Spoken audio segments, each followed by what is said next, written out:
पहुंचा रखे हैं। हूती के ठिकानों पर अमेरिका ने बड़ा हमला किया है। यूएस और ब्रिटेन ने साझा हमला किया है और 18 ठिकानों पर यह हमला हुआ है। तो लगातार युद्ध पोतों पर जिस तरह की अब कार्रवाई यहां पर की जा रही थी, उसके बाद अब हूती के ठिकानों पर अमेरिका ने यह बड़ा हमला कर दिया है। जो जानकारी है वो ये बताई जा रही है कि यह संयुक्त हमला है। अमेरिका और ब्रिटिश फोर्स ने यमन में हूती विद्रोहियों के 18 ठिकानों को निशाना बनाया और स्ट्राइक को अंजाम दिया है। कई दिनों से लगातार ये अब 9 वाहनों पर ये हमले जो हैं वो विद्रोहियों के द्वारा किए जा रखे थे। यही कारण है कि उन हमलों के बाद अमेरिकी और ब्रिटिश फोर्स ने यमन के हूतियों के 18 ठिकानों पर एक के बाद एक ताबड़तोड़ हमले किए गए। जो जानकारी है वो ये भी बताई जा रही है कि इन 18 जो अड्डे हैं हूती के, उनमें हथियार भंडारण सुविधा को नेस्तनाबूद कर दिया गया, मिसाइल भंडारण सुविधा को खत्म कर दिया गया। एक तरफा हमले वाले जो मानव रहित हवाई प्रणाली वाली जो व्यवस्थाएं थी उसे भी खत्म कर दिया गया है। वायु रक्षण प्रणाली को भी नुकसान यहां पर अमेरिका और ब्रिटिश ने पहुंचाया है। इतना कि नहीं, एक हेलीकॉप्टर को भी नुकसान पहुंचाया गया। इस बीच एक और ये बड़ी खबर आपको बता देते हैं, ताइवान की सेना का, और इस वक्त ये सीधी तस्वीरें जिस ब्रिज का हम जिक्र कर रहे थे, सुदर्शन सेतु का लोकार्पण प्रधानमंत्री नरेंद्र मोदी ने किया है। ये वो सुदर्शन सेतु जो देश का सबसे लंबा केबल पुल है। ये केबल ब्रिज ओखा मुख्य भूमि और बेत द्वारका द्वीप को जोड़ने का काम करने वाला है। और ये तस्वीरें इस वक्त आप देख पा रहे हैं, प्रधानमंत्री नरेंद्र मोदी ने इस ब्रिज का लोकार्पण किया है। और उस ब्रिज को कैसे सौगात के तौर पर आम जनता के लिए खोला जाएगा, वो अपने आप में ऐतिहासिक पल। ये तस्वीरें आप देख पा रहे हैं, यही वो ब्रिज है जिसका लोकार्पण प्रधानमंत्री नरेंद्र मोदी करते हुए नजर आ रहे हैं। लगभग 2.32 किलोमीटर लंबा ये ब्रिज रहने वाला है, जिसका नाम सुदर्शन सेतु रखा गया है और लगभग 980 करोड़ रुपए की लागत से यह बनकर तैयार हुआ है। इस सुदर्शन सेतु की खासियतों का अगर जिक्र किया जाए तो ओखा बेट द्वारका सिग्नेचर ब्रिज के नाम से भी इसे जाना जाएगा। ये पुल द्वारिकाधीश मंदिर में आने वाले जो श्रद्धालु हैं, तीर्थयात्री हैं, उनके लिए बहुत ज्यादा महत्व रखता है।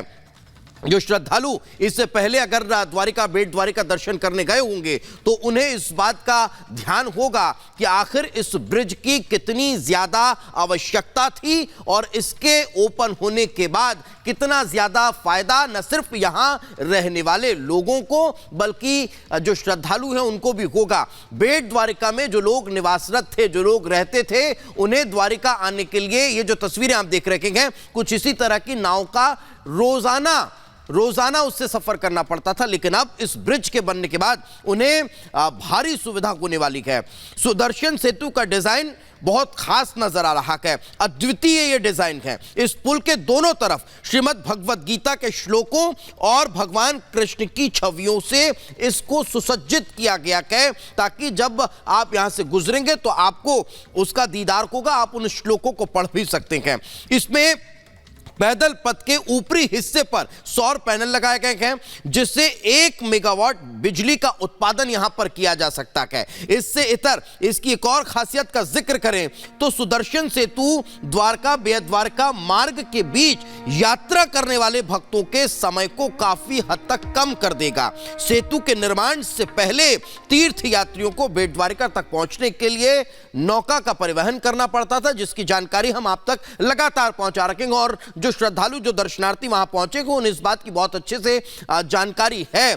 लेकिन सुदर्शन सेतु से इस क्षेत्र में कनेक्टिविटी में बढ़ावा मिलने वाला है, इस तरह की उम्मीद जताई जा रही है। यह पुल देवभूमि द्वारिका के प्रमुख पर्यटक स्थलों को जो आकर्षण का केंद्र है वो कहीं ना कहीं अब नजर आने वाला है।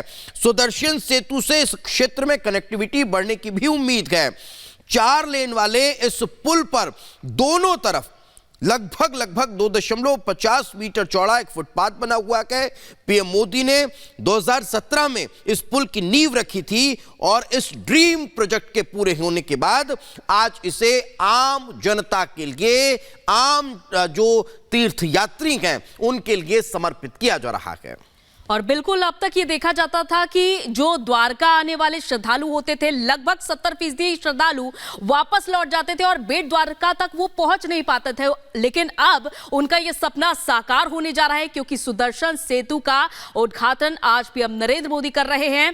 और एक तरफ हम आपको वो तस्वीर दिखा रहे हैं जब बेट द्वारका पीएम नरेंद्र मोदी पहुंचे, उन्होंने पूजा अर्चना की और सुदर्शन सेतु पर पीएम नरेंद्र मोदी खुद मौजूद है, जिसकी खासियत हम अभी आपको बता रहे थे कि किस तरह से इस पुल को बना करके तैयार किया गया है। और ऐसे में जाहिर तौर पर तीर्थयात्रियों की संख्या भी बढ़ेगी और ऐसे में आने जाने में भी जो दिक्कतें हुआ करती थी, नाव का सहारा लेना पड़ता था, जो तीर्थयात्री थे ओखा से नाव के सहारे जाया करते थे, और अब ये उनकी पूरी परेशानी हट जाएगी, क्योंकि अब सुदर्शन सेतु के माध्यम से ओखा से अब बेट द्वारका के लिए दर्शन करने के लिए पहुंचेंगे। यानी कि द्वारका से बेट द्वारका तक का ये सफर आप देख सकते हैं कि बेहद आसान और सुगम हो जाएगा और इससे तीर्थयात्रियों के संख्या में भी बढ़ावा देखने को मिलेगा। तो समुद्र में केबल डालकर इस पुल को तैयार किया गया है और इस पुल की, जैसा कि हम आपको खासियत बता रहे थे कि जैसा कि भगवत गीता के श्लोक लिखे हुए हैं,